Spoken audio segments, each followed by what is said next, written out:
myrskyinen yö Helsingin Ruskeasuolla. Näin erikoisen ilmiön paikallisten talojen takapihoilla. Niillä oli ilmestynyt kaniineja, jotka sanoivat minulle: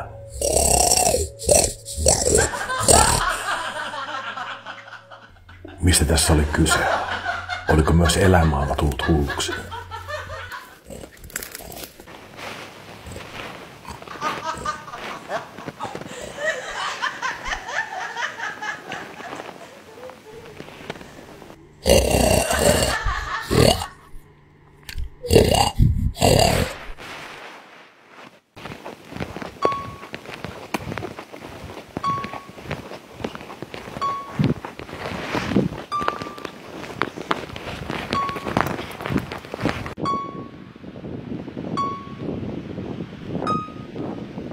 Hetken päästä näin karmean näyn.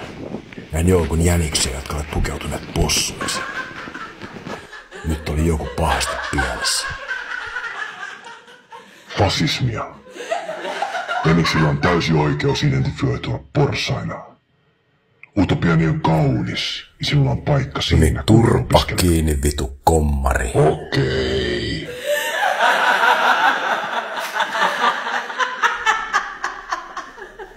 Mutta kuka sitten on suurin uhri? Tämä on helppo kysymys, ja vastaus on tietenkin minä.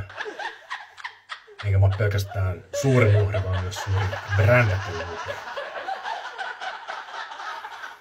Tulee mieleen se tapaus, kun mä olin yksi aamu Fatsarin kahvilassa.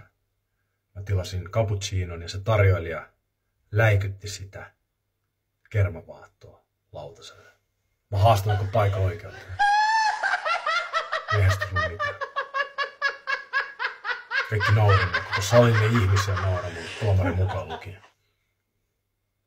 Minä, joka olen aina tehnyt kaikkeni muiden eteen.